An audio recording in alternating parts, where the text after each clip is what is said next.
Evangelho de Marcos, capítulo 15, versículo 24. E havendo crucificado, repartiram seus vestidos, lançando sobre eles sortes, para saber o que cada um levaria. Aqui está um pouco da história do momento da crucificação, quando Jesus foi crucificado. Diz a história que então os soldados repartiram entre si as vestes e a túnica de Jesus. Eles lançaram sorte para ver quem ficaria com a túnica. Eu sei que foi algo difícil para Jesus, foi algo humilhante, vergonhoso, a situação em que ele se encontrava. Mas pode acreditar que tudo o que aconteceu naquele momento, ou melhor, tudo o que aconteceu na vida de Jesus tinha um porquê. Nada foi por acaso.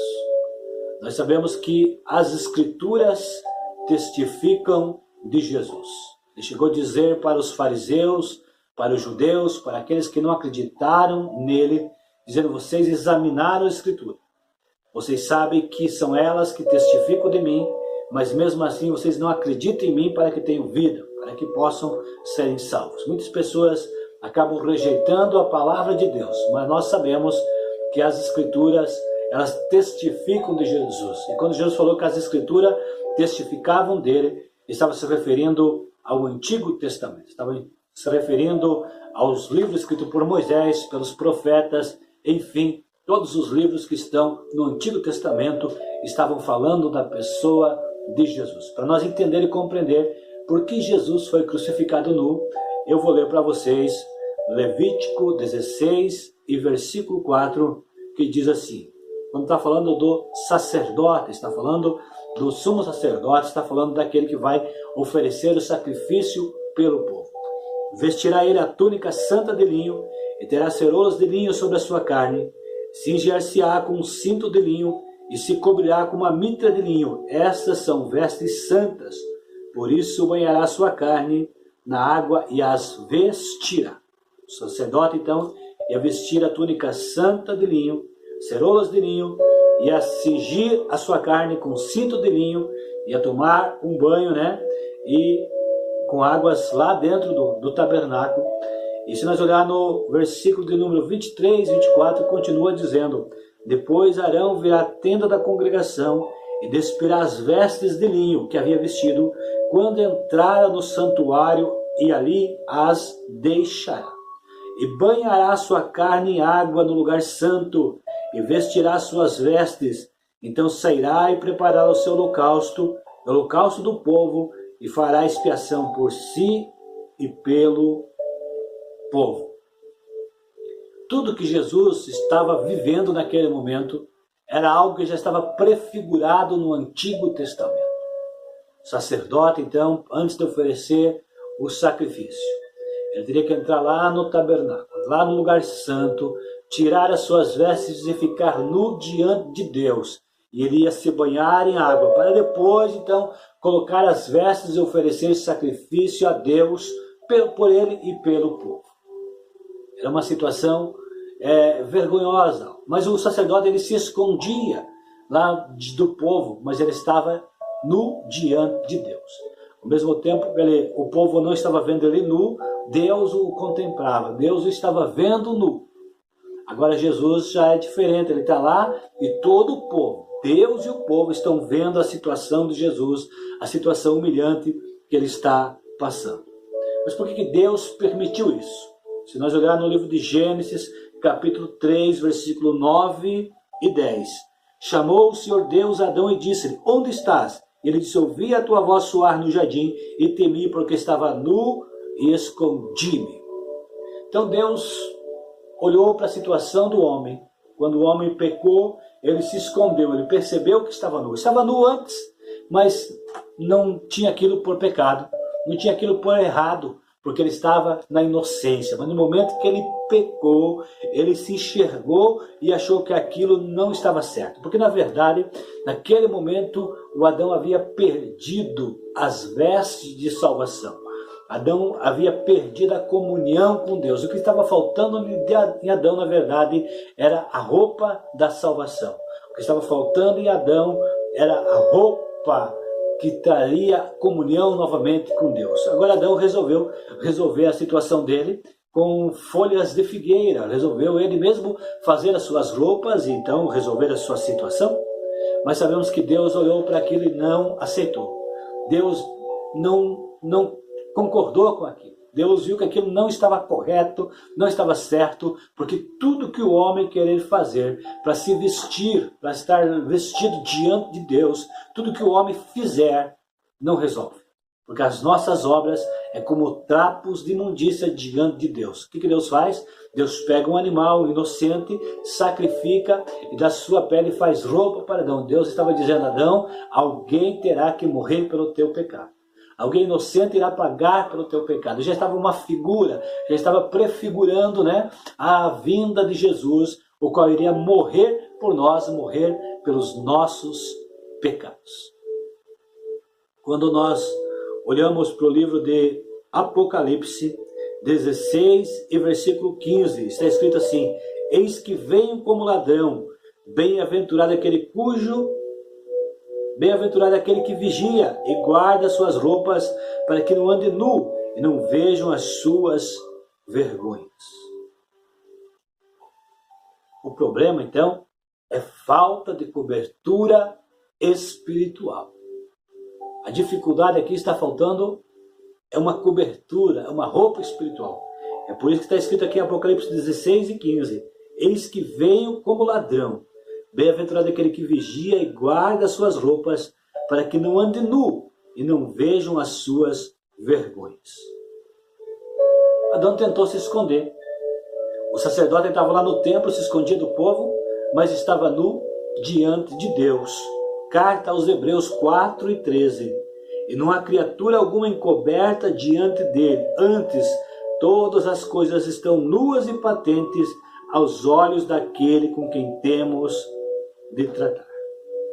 Isso me faz pensar que todos aqueles que não estão vestidos com a justiça de Cristo, com as vestes de salvação que é oferecida por Deus, estão nus diante de Deus. Não importa o que ele faça, não importa o que ele tenta aparentar.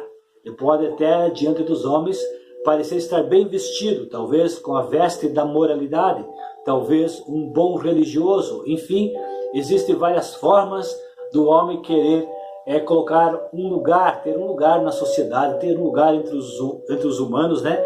Um lugar entre a sociedade que ele vive, o local que ele vive, entre o povo, entre a humanidade. Enfim, pode ser respeitado diante dos homens.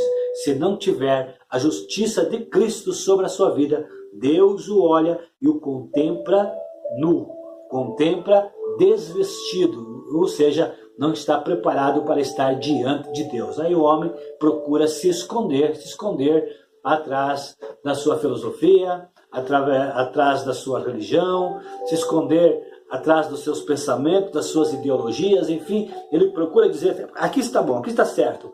Ele pode até enganar a si próprio e enganar os outros, mas quando ele chega diante de Deus, ele descobre que não existe um justo. Não é justo porque todos pecaram, destituídos estão da glória de Deus.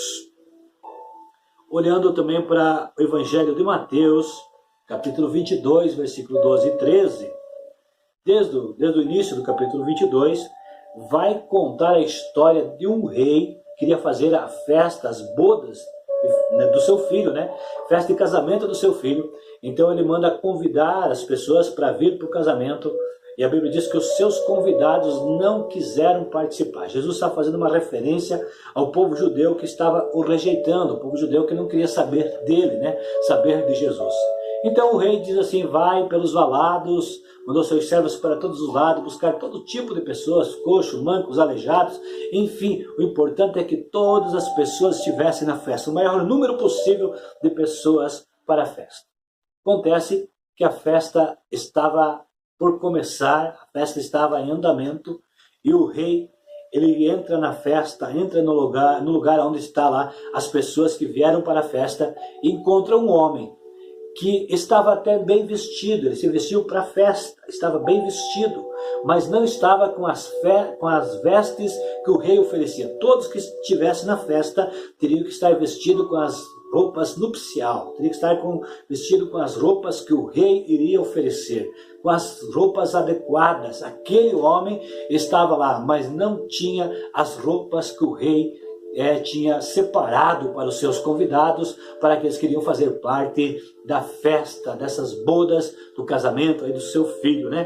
Por isso que está escrito aqui Mateus 22, 12 a 13. E disse: amigo, como entraste aqui, não tendo veste nupcial? E ele emudeceu. Então disse o rei aos seus servos: amarrai-o de pés e mãos e levai-o, lançai nas trevas exteriores, ali haverá pranto e ranger de dentes.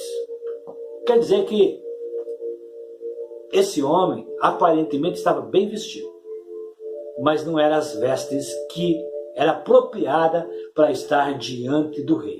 Existem pessoas que estão bem vestidas, você olha para eles, são pessoas com alta moralidade, são pessoas que, você diz, são pessoas justas, pessoas boas, pessoas que a sociedade precisa deles, são pessoas que realmente até mesmo ajudam, apoiam o necessitado, ao fraco, enfim, são pessoas boas, mas são pessoas que não estão vestidas com as roupas que Deus oferece. Quando Deus olha para eles, diz: você não pode fazer parte do meu reino. Para fazer parte do reino de Deus, é preciso reconhecer-se pecador e se vestir da justiça de Cristo.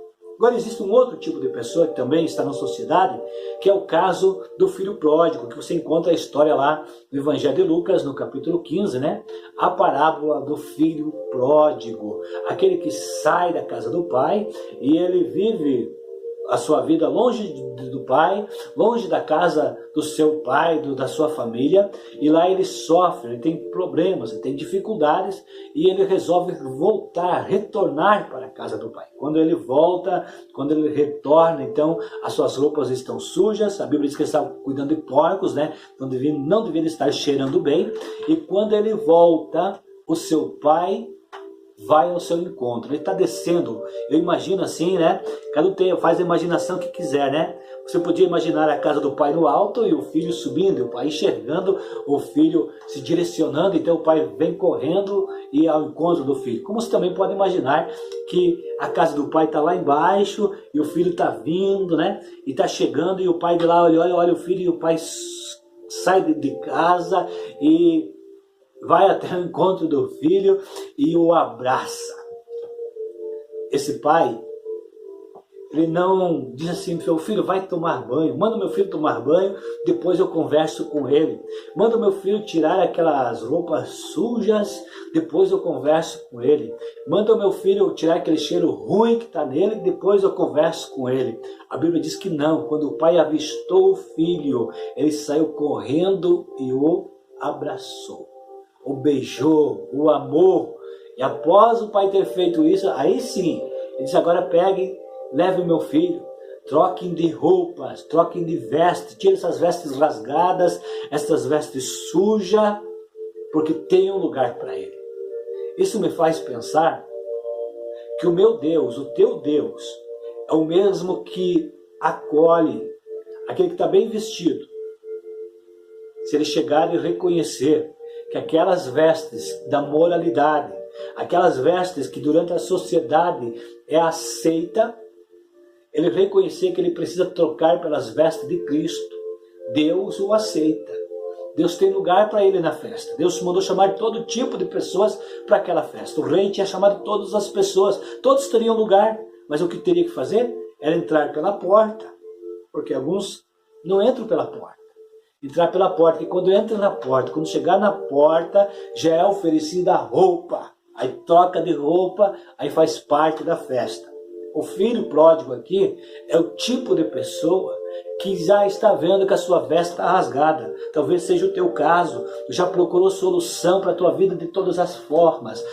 Já tentou se justificar de todas as formas, tentou acertar de todas as formas, mas mesmo assim você sabe que você está errado, você sabe que não está dando certo a tua vida. Talvez você nem tentou acertar, talvez você quis realmente errar, extrapolar, estragar a vida, mas você descobriu hoje que a vida não tem sentido. Talvez você tenha procurado sentido para a vida e não tenha encontrado. Mas eu quero dizer que o Pai ainda te espera. O rei ainda está convidando, venham para a festa, entre pela porta e eu vou oferecer uma veste de justiça para você, você faz parte da minha festa. O pai do filho pródigo é o nosso Deus, ele ainda continua chamando, volte para mim, venha para mim, não importa o estado que você esteja, não importa que as tuas roupas estejam rasgadas, não importa que você se sinta arrebentado, não importa que esteja cheirando mal, o pai primeiro ele quer te abraçar, ele quer te beijar e depois sim, depois ele vai te colocar uma roupa nova. Muitas vezes nós os cristãos, o mundo dos cristãos que dizem que amam a Deus, ficam aí escolhendo a quem convidar para fazer parte da mesa do Senhor, fica escolhendo a quem convidar para fazer parte da igreja, da comunidade, a quem fazer parte do corpo de Cristo, mas o nosso Deus não é assim. Se eu como cristão, você como cristã, nós devemos amar as pessoas, estar pronto a orar por elas, a chorar por elas, a interceder por elas, amar elas, dar um abraço, dar atenção. E o evangelho não se faz somente falando versículos bíblicos, não. O evangelho se faz tendo a Bíblia em nós, sendo nós a luz, sendo nós o sal, como Jesus nos ensinou. Deus tem um lugar para você. Deus tem um lugar para todos quantos se voltarem para Ele. Então não importa o tipo de roupa que você esteja vivendo. Talvez você esteja até mesmo com o teu coração enganado, pensando que tudo está bem, porque as tuas vestes parecem boas. Mas eu quero dizer para você que pode fazer roupa de figueira. Pode fazer a roupa que você quiser fazer. Só diante de Deus somente vale a roupa que Deus oferece. Jesus, a nossa justiça. Ele foi à cruz em nosso lugar. Nós somos pecadores, mas Ele assumiu as nossas culpas.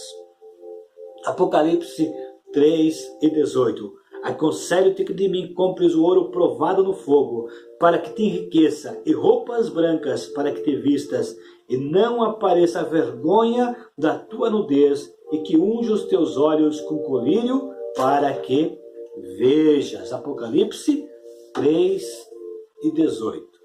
Então você pode se vestir com qualquer religião, com qualquer filosofia, moralismo, não importa. Se você não tiver a justiça de Deus, se você não comprar a veste de Deus, não se vestir com a veste de Deus, não comprar o ouro refinado, quer dizer, tirar todas as impurezas, ter o que realmente importa na tua vida, você perdeu o teu tempo. Lembra do conselho que deram para Jó no capítulo 22, dizendo para Jó, Jó, deita fora o teu ouro, a tua prata, o teu ouro escolhido, né? O melhor que você tem, deita tudo fora. E aí, então o Altíssimo, Deus será o teu ouro, será a tua prata. Lembra do conselho de Jesus, buscai primeiro o reino de Deus e a sua justiça, e as demais coisas vos serão acrescentadas. No livro de Levítico 16, 23 a 24, nos fala sobre quando o sacerdote vinha então para oferecer o sacrifício, depois dele tirar a roupa, ele tinha que ficar, ele ficava nu, ele tinha que se banhar, tinha que ter água. E onde nós vemos a água em relação a Jesus na cruz? Leia comigo, se você quiser acompanhar, Salmo 22, 14 a 18. Como água me derramei e todos os meus ossos se desconjunturaram.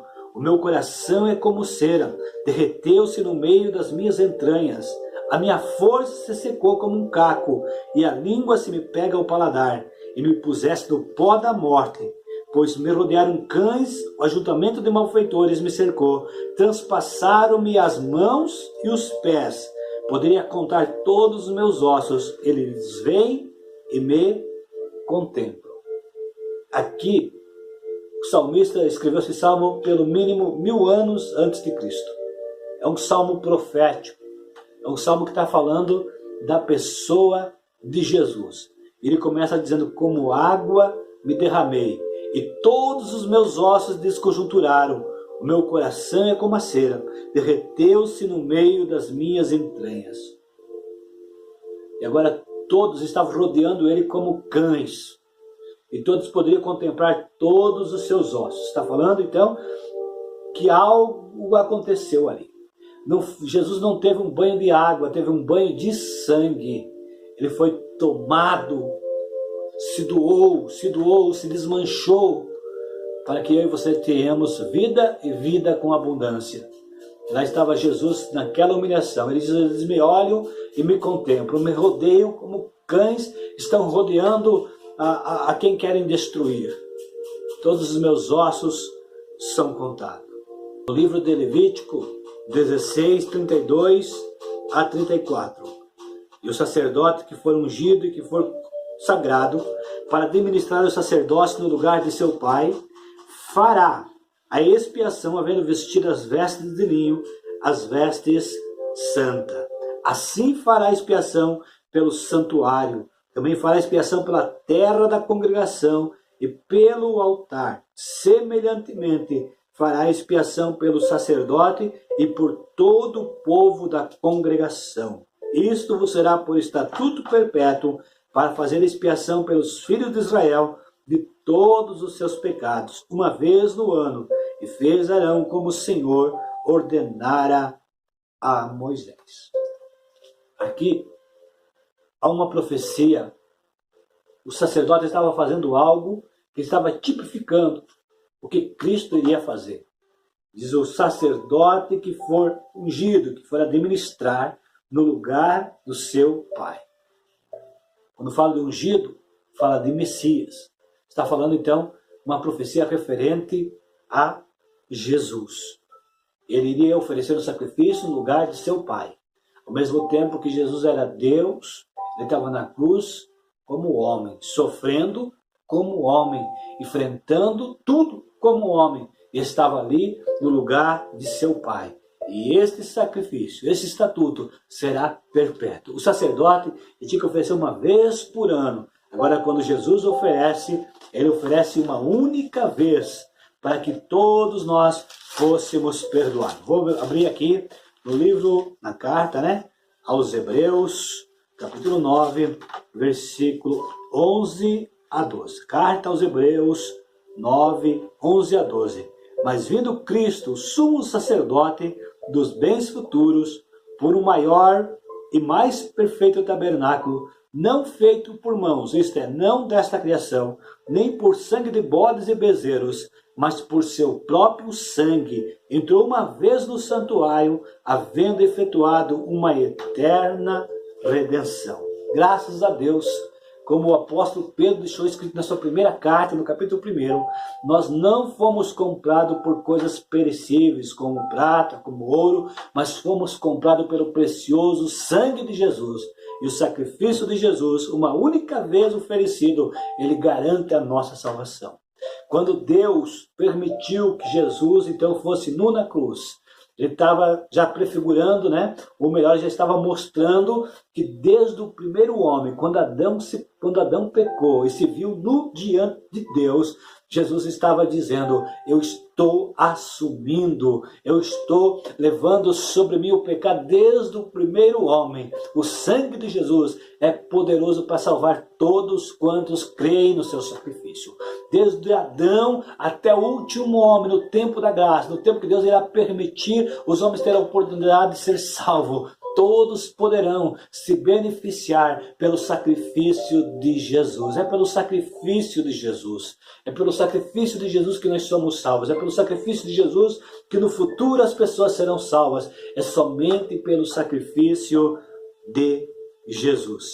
Evangelho de Mateus 27 e 46. E perto da hora nona exclamou Jesus em alta voz, dizendo: Eli sabactani, isto é, Deus meu, por que me desamparaste? Jesus sofreu isto por mim, para que eu e você não fique separado de Deus. Ele se despiu das suas vestes, permitiu que os soldados tirassem as suas vestes, porque na verdade quando Jesus veio para a terra, ele já se despiu da sua glória, do seu poder. E agora os homens estavam tirando as suas vestes. Jesus estava dizendo: eu estou nesta situação para que você seja vestido com as vestes da justiça. Isaías 61:10 diz assim a palavra de Deus: Regozijar-me-ei muito no Senhor, a minha alma se alegrará no meu Deus, porque me vestiu de roupas de salvação, cobriu-me como um manto da justiça, como um noivo se adorna com turbante sacerdotal, e como a noiva que se enfeita com as suas joias. Você pode se alegrar muito no Senhor. A tua alma pode se alegrar no Deus da tua salvação, porque Ele te vestiu com vestes de salvação, com roupas de salvação. Não importa o teu passado, aceitou a Jesus, entregou a tua vida para Jesus. O sangue de Jesus te purifica de todo o pecado. Tu é perdoado pelo poder que há no nome de Jesus. Evangelho de Marcos 5:15. E foram ter com Jesus, e viram o endemoniado que tivera a legião assentado, vestido em perfeito juízo, e temeram. Aqui conta a história do homem que nós conhecemos como a história do Gadareno, né? Quando ele foi liberto, e os homens agora encontram ele junto com Jesus, ele está sentado em pleno juízo e vestido. Mas a verdade é que aquele homem vestiu roupas como nós. Mas além disso, Deus o havia vestido com a veste de salvação. Não era mais o mesmo homem, era uma outra pessoa. Porque quando a gente se encontra com Deus, se encontra com Jesus, Deus está trabalhando e fazendo de nós pessoas melhores. Não somente isso, filhos e filhas de Deus. Olha para Abraão, para os profetas. Eles não oravam e chamavam Deus de Pai. Aí vem Jesus e diz, pode orar e dizer Pai Nosso. Ele é Pai, é nosso Pai. Vem o apóstolo Paulo e diz, vocês também podem dizer Abba Pai, pode chamá-lo de Paizinho. É um privilégio que Deus deu para mim, Deus deu para você, para todos aqueles que aceitam que Jesus foi à cruz em seu lugar. Jesus foi à cruz no teu lugar. Tudo que ele padeceu em nosso lugar. Jesus foi crucificado nu, para que você pudéssemos ser vestidos com as vestes de salvação. Apocalipse 3:5. O que vencer será vestido de vestes brancas, e de maneira nenhuma arriscarei o seu nome do livro da vida, e confessarei o seu nome diante de meu Pai e diante dos seus anjos. Apocalipse 16:15. Eis que venho como ladrão. Bem-aventurado aquele que vigia e guarda as suas roupas, para que não ande nu e não se vejam as suas vergonhas. Lá estava Jesus. Ele não se escondeu. Ele enfrentou por mim e por você. Adão se escondeu. O sacerdote entrava no templo escondido do povo, diante de Deus, mas escondido do povo. Agora Jesus, ele não se escondeu. Eu quero convidar você a não se esconder. As tuas vestes não são as vestes de Deus. Não se considera perdoado, quer dizer que Deus quer perdoar os teus pecados. Confessa Jesus como o Senhor da tua vida. Entrega a tua vida para Jesus, entrega o teu caminho para o Senhor e Ele vai endireitar as tuas veredas. Confessa, não se esconda. Venha diante de Deus, não se justifique. Talvez você esteja na situação do homem que quer entrar na festa vestido com as suas roupas até mesmo boa, mas não é a roupa que o rei oferece. Talvez o teu caso seja o caso do filho pródigo. Talvez esteja se sentindo rasgado, se sentindo com a vida destruída, precisando de renovo, precisando de algo novo, né? Porque Deus não vai te renovar, Ele vai te fazer de novo, Ele vai te abençoar, vai te dar novas vestes, vai te cobrir com o sangue da justiça de Cristo e você vai ser salvo, liberto pelo poder que há no Evangelho. Talvez você tenha trabalhado como Adão, né? Talvez trabalhou, não sei quanto tempo Adão trabalhou para fazer aquela roupa, o esforço que ele teve, mas não resolveu diante de Deus. Não importa a situação que você esteja, quer dizer que Deus é aquele que perdoa os nossos pecados e faz com que vivamos em justiça, em novidade de vida. Deus te abençoe em Cristo Jesus.